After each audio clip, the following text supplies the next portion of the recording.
Hata walipotazama waliona ya kuwa jiwe limekwisha viningishwa. Wakaingia kaburini, wakaona kijana ameketi upande wa kuume, amevaa vazi jeupe. Wakastaajabu sana. Naye akawaambia, msistaajabu, mnamtafuta Yesu Mnazareti aliyesulubiwa. Amefufuka, hayuko hapa. Tazameni pale mahali alipokuwa amewekwa. Mungu wetu, tunakushukuru tena na tena kwa jinsi unavyotulinda na kututunza katika maisha haya. Na leo umetufikisha katika hekalu hili tunapokuabudu katika roho na kweli. Na leo tunaadhimisha ushindi wa Yesu Kristo dhidi ya mauti na kifo kwa kufufuka kwake. Ufufuko wa Yesu tuletee mtazamo mpya kuhusiana nawe Mungu wetu na majirani zetu, ili katika yote jina lako lihimidiwe sasa na hata milele. Amen. Wapendwa, leo ni siku ya kukumbuka kufufuka kwa Bwana wetu Yesu Kristo, na kichwa kilichopewa kituongoze kinasema Yesu mfufuka ni tumaini la wote. Yesu mfufuka ni tumaini la wote waaminio. Pasaka inatuonesha kila wakati uwezekano wa kufufuliwa kwa mwili na uzima wa milele, uwezekano wa kushinda mauti ya milele, uwezekano wa kukishinda kifo. Na ushahidi mwingine wa uwezekano huu umo kwenye maisha yetu ya kila siku, ambayo ni pamoja na pale unapougua ukapona. Ni mazoezi ya kufa na kufufuka. Kila unapoona umeugua ukapona, tayari unaonyeshwa uwezekano wa kufa na kufufuka. Na ushahidi mwingine ni pale unapolala ukaamka. Kule kulala ni zoezi la kufa na kuamka ni zoezi la kufufuka. Bwana Yesu asifiwe sana. Wale wenye miaka mingi hapa, kwa kuwa mmelala sana na kuamka sana, mmekuwa mkifa na kufufuka mara kwa mara, na kwa hiyo ninyi mmekuwa wabobezi katika zoezi hili la kufa. Bwana Yesu asifiwe sana. Kwa sababu hiyo hata anayeenda kulala,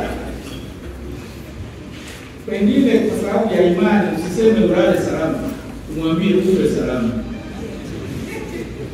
Naye anapoaga kwenda kulala kwa sababu ya imani, asiseme naenda kulala, aseme naenda kufa kidogo. Na anapoamka, pengine kwa imani tusimsalimie, tuseme unaeleonga, useme mwanyunguka yo mtoto. Hiyo salamu ya wenye imani. Kwa sababu kila tunapolala na kuamka tunakamilisha zoezi. Hata tunapoenda kitandani tunakuwa tunajifurahisha sana. Naenda kwenye kitanda, lakini ungepaswa kusema naenda kwenye jeneza. Na unapopewa mashuka usiseme mashuka, kiimani ungesema nipe sanda la mazoezi. Na Ayubu 1:21 ameshasema wazi, anasema nitoka tumboni mwa mama yangu nikiwa uchi na nitaiaga dunia nikiwa uchi. Tukienda kufanya zoezi la kulala, sasa hivi watu wanaangua nyeupe na kijani, lakini sasa ikifika kulala usiku lazima ubaki uchi, maana ni zoezi la kwenda kufa, nitaiaga dunia hii nikiwa uchi. Bwana Yesu asifiwe sana. Kwa hiyo kupitia kuugua na kupona tunaonyeshwa kufa. Kupitia kulala na kuamka tunaonyeshwa uwezekano wa kufa na kufufuka. Lakini Pasaka haiishii kwenye uwezekano wa maisha ya milele tu, bali pia na kwenye maisha haya uwezekano wa ubora wa maisha. Tunakuwa na hali ngumu, lakini kuna uwezekano wa hali kuwa nzuri. Mtu anakuwa maskini, lakini ana uwezekano wa kutajirika. Asiye na nguo ana uwezekano wa kupata nguo. Asiye na nyumba ana uwezekano wa kupata nyumba. asiye na gari ana uwezekano wa kupata gari, asiye na pikipiki ana uwezekano, asiye na mke ana uwezekano wa kupata mke, asiye na mume ana uwezekano wa kupata mume, asiye na mtoto ana uwezekano wa kupata nani? Mtoto. Kwa hiyo Pasaka inatuonyesha nguvu na uwezekano wa matumaini ya kupata yasiyowezekana, lakini kwa Mungu yote yawezekana kwa imani. Bwana Yesu asifiwe sana.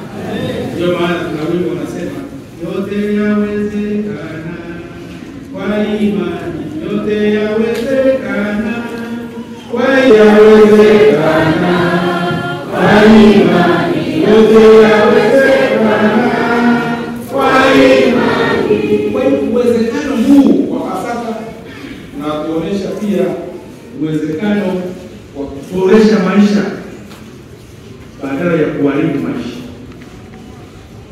Mwezi uliopita wako wenzetu wawili wa Tanzania ambao badala ya kuboresha maisha wameangamiza maisha. Hawa badala ya kuhuisha wamesababisha mauaji. Mmoja wiki kama 2 zilizopita amehukumiwa kunyongwa hadi kufa.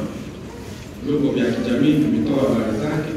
Amehukumiwa kunyongwa hadi kufa. Kisa amemuua baba yake wa miaka 84, mzee sana. Sababu eti anaishi anawapenda ndugu zake kuliko yeye. Hilo tu linatosha kwa. Lakini tukaambiwa maelezo yanaeleza kwamba wanaishi anavuta bangi.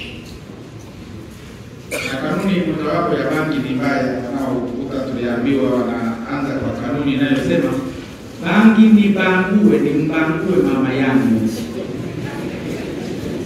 Sasa huyu yuko kwenye kanuni hiyo, lakini sasa ameibadili zaidi. Sasa yeye badala ya kumbangua mama, amembangua baba yake. Mtu wa pili tunayemaliza naye mfano huo wanaoharibu maisha badala ya kuboresha maisha, naye sasa yeye amemuua mama kabisa. Yeye ana miaka 25, mama ana 56, amemchoma kisu.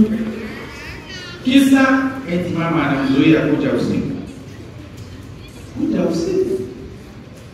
Wananchi wenye hasira nao wakambangua huyu kijana, wamembangua akapoteza maisha.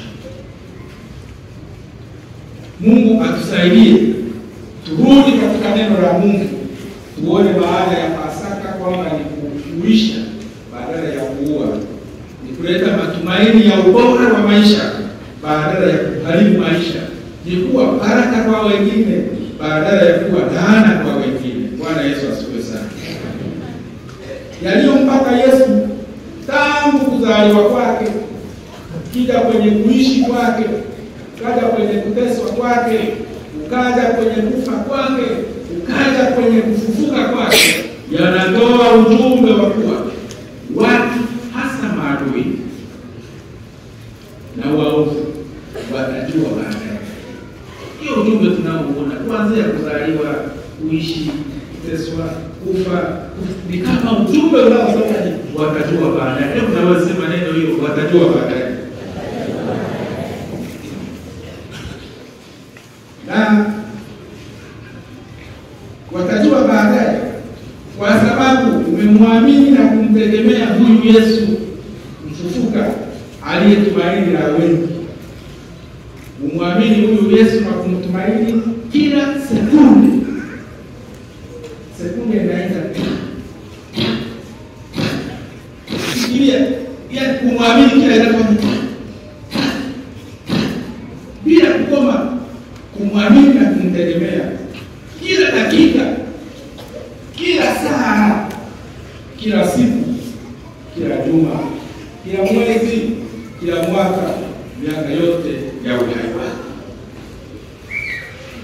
Ndio maana Zaburi yetu ya 118 mstari wa 7 umesikia wenyewe, inasema afadhali anayemtumaini Mungu badala ya kutumaini wanadamu ambao leo wapo kesho hawapo.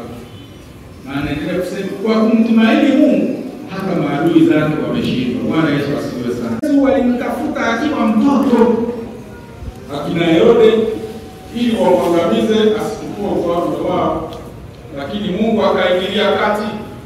Mtoto Yesu akatoroshwa, akapelekwa Misri.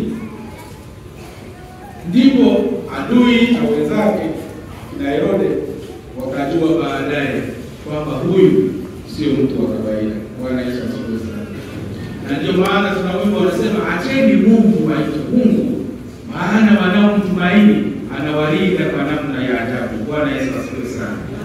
Acheni Mungu aitwe Mungu, maana yeye ndivyo alivyo. Anawalinda wanaomtumaini, anaowapa nguvu na matumaini na ufufuko na ubora na mafanikio katika maisha. Walimtafuta Mafarisayo dhidi ya huduma yake, lakini walijua baadaye kuwa huyu ni mwana wa Mungu achezewi, kufuatia miujiza na matendo makubwa ya ajabu yaliyotokea. Walimtemea mate, wakampiga, wakamtesa, wakamuua, lakini siku ya kufa kwake katokea maajabu, tetemeko la ardhi, giza na maajabu, mpaka wakasema hakika yake huyu alikuwa mwana wa Mungu. Walijua baadaye. Hata Yesu alipofufuka kutoka kwa wafu, maadui zake wote wenye mashaka walijua baadaye kuwa Yesu ni mshindi, ameinuliwa kutoka mauti, na kuwa yeye ni tumaini lao waaminio. Zaburi ya 125 ni maalum kwa wanaomwamini na kumtegemea Mungu. Maana inasema wanaomtumaini Bwana ni kama mlima Sayuni ambao hautatikisika wala kuyumba, bali wakaa milele. Na Yerusalemu inavyozungukwa na milima, ndivyo Mungu anavyowazunguka wanaomwamini na kumtegemea. Bwana Yesu asifiwe sana. Hata wewe Mungu akuzunguke dhidi ya maangamizi, dhidi ya wanaotaka kuharibu hatima yako, ili ushindi utokanao na Yesu mfufuka uweze kuleta matumaini mapya katika maisha na ufuasi wako. Bwana Yesu asifiwe sana.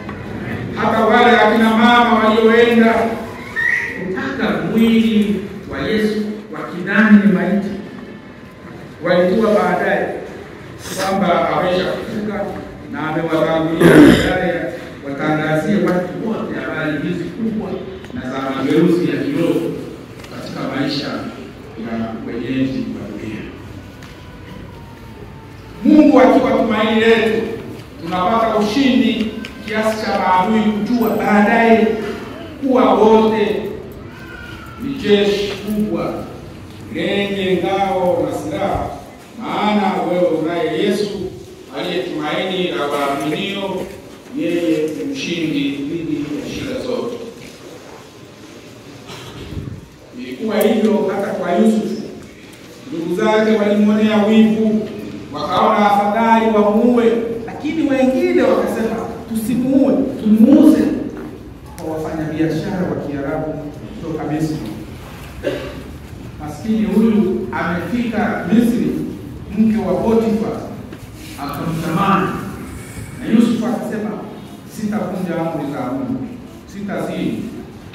Huyu mama akamuundia kesi akisema ametaka kunibaka, wakamfunga Yusufu. Lakini Yusufu ana kitu cha ziada, kupitia ndoto zake analeta ufumbuzi wa matatizo ya Misri na njaa hiyo kwenda kuwakumba, mpaka wanamuinua sasa kuwa waziri mkuu wa nchi ile. Maadui zake walijua baadaye, na hata ndugu zake wakaja kununua chakula, wakaishia kupewa chakula bure, na wakaishia kutambua kwamba huyu Yusufu hakuwa wa kawaida, bali alikuwa na Mungu mshindi ambaye amempigania kiasi cha kuwafanya wajue baadaye. Bwana Yesu asifiwe sana. Kwa hiyo tayari tunaona kwamba nguvu ya Mungu inafanya watu wajue baadaye. Hata wewe wapo ambao unajua au haujui, waliodhania utakuwa nani, lakini wamekuja kujua baadaye ulipofanikiwa katika masomo. Waliosema hapa kusoma wameona umesoma. Wengine walifikiri hata shughuli zake za kilimo zitakwama. Wengine walifikiri na mfugaji wako utakwama na biashara zako zitakwama, na kwamba hautakuwa na kazi, na kwamba hautakuwa na usafiri, na kwamba afya yako itatetereka. Lakini kupitia imani uliyo nayo katika Kristo umekuwa jinsi ulivyo kwa neema ya Mungu na ushindi wake. Bwana Yesu asifiwe. Huu ni ushindi kuwa ukimwamini Yesu huyu mfufuka, ukamtegemea na kumuishia, anakuambukiza uwezekano wa maisha bora yenye ufanisi na pia yenye uzima na tumaini la uzima wa milele. Anakuambukiza kumpenda na kushika amri zake, na yeye anasema mkizishika amri zangu mtakula mema ya nchi. Na hapo mnakuwa tofauti na yule kijana aliyemuua baba, tunakuwa tofauti na yule kijana aliyemuua mama, tunakuwa viumbe vipya kiasi cha kusema ya kale yamepita, tazama yamekuwa mapya. Kuna familia iliyopata neema ya watoto 10 mfululizo,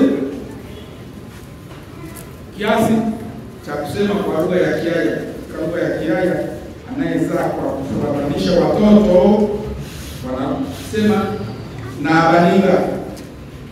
Tukatafuta Kiswahili kwamba na waninga, wakasema hapana, sio sawa. Tukatafuta neno lingine la kusema ana wanyonga, wakasema hapana. Tumepata neno hilo karibuni kwamba anawabemenda. Anapowataka kufuatana huyo wanasema anawabemenda na bwana na abulinga. Sasa hii familia ilikuwa na watoto wanaopendwa. Sikia 10, jamii ilianza kuwakejeli. Jamii ikaanza kuwakejeli kwa kusema watakosa chakula hao, watakufa kwa njaa. Watakula nini? Watakufa kwa njaa hawa. Lakini Mungu ni wa neema. Walimtumaini, wakafanya kazi, sio kutumaini na kuomba tu bila wakafanya na kazi. Mungu akabariki kazi ya mikono yao, japo kwa shida. Wakawalisha watoto, hawakufa kwa njaa. Jamii iliendelea kuwakejeli, ikisema hata kama wameweza kula wakashiba, lakini hawatasoma. Hawa nao waliendelea kutumaini Mungu, japo wakifanya kazi na kwa shida na kwa ngumu.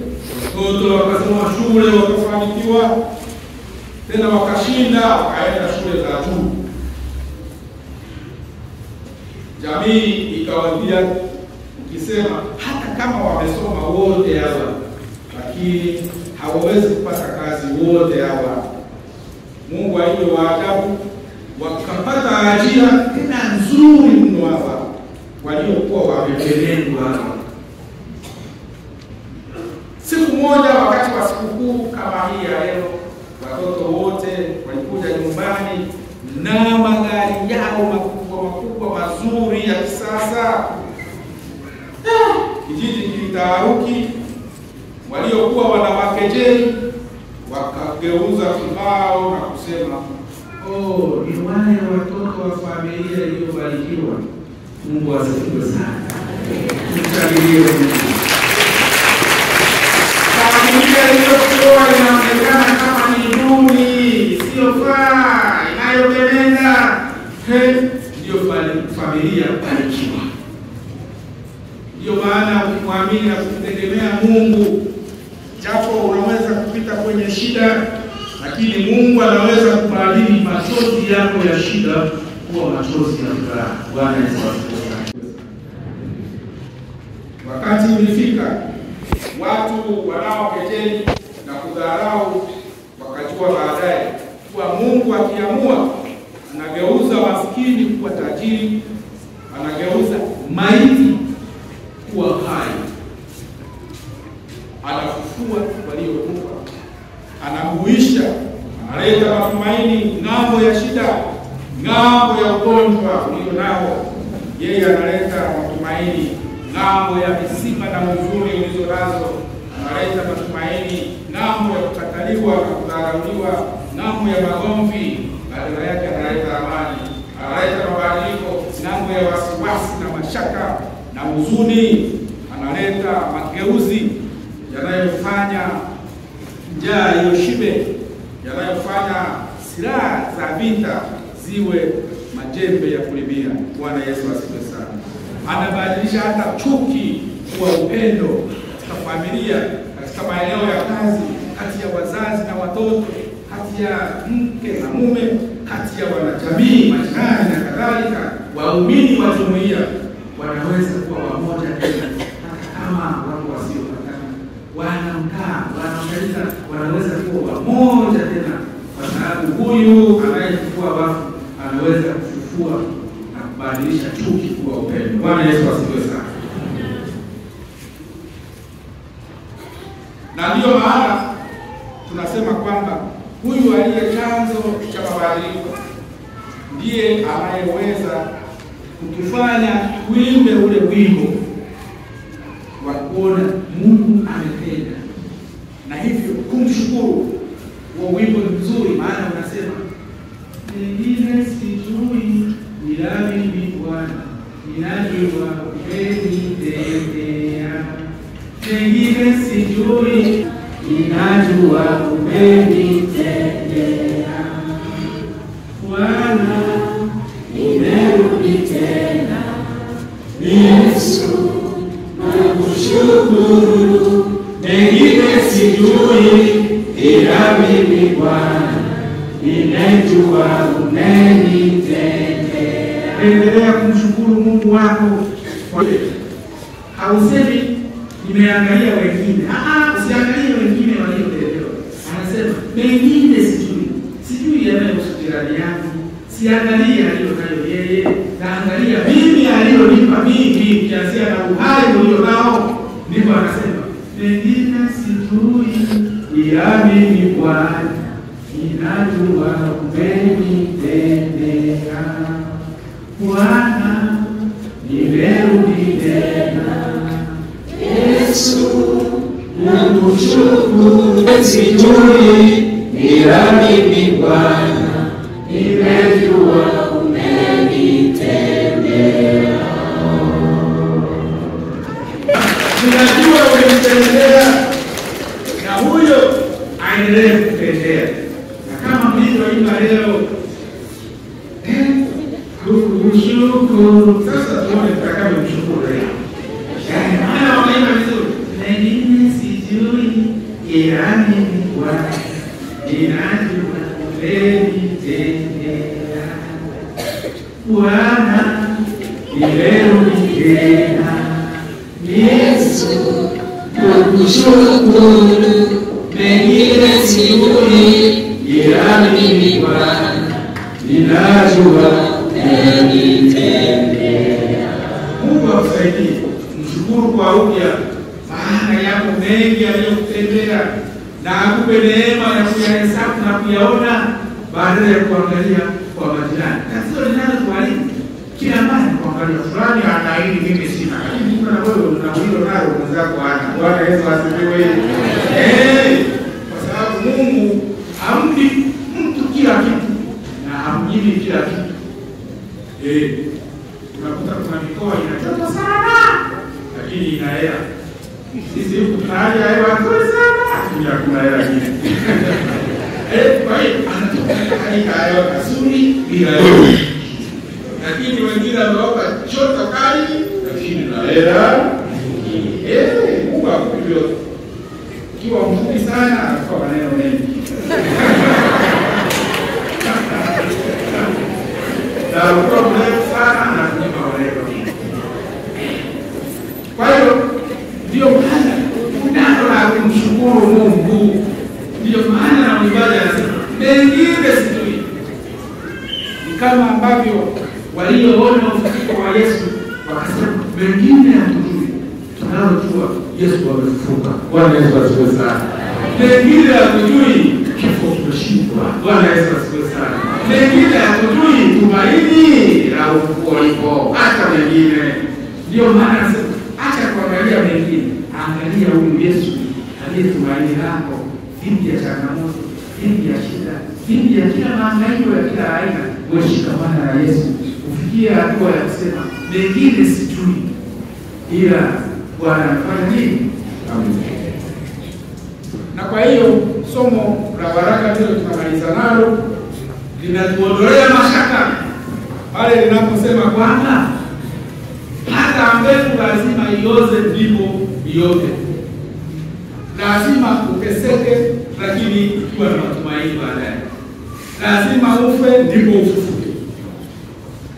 Anaendelea kusema kwamba hata unapandwa katika udhaifu lakini unafufuliwa katika ushindi.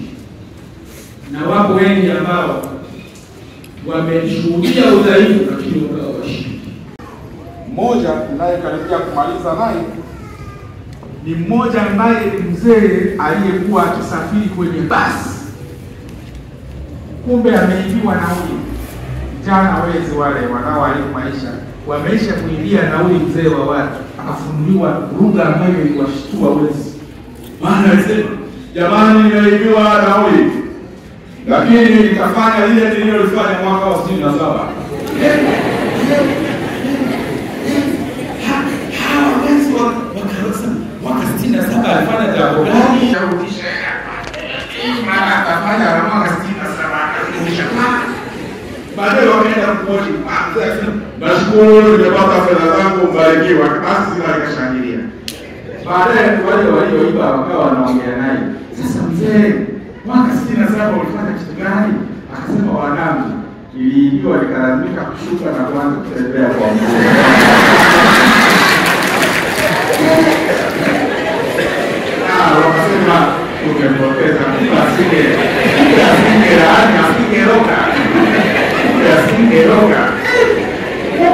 Hawa badala ya kuacha wizi kwa kumwogopa Mungu na kutumaini kwamba atawashindia kama wakifanya kazi vile vile, wenyewe walichoogopa ni uchawi na laana. Anasema mzee wa Mungu anaweza kutulani. Wakarudisha, kumbe anawaambia angetembea kwa mguu kama mwaka 67.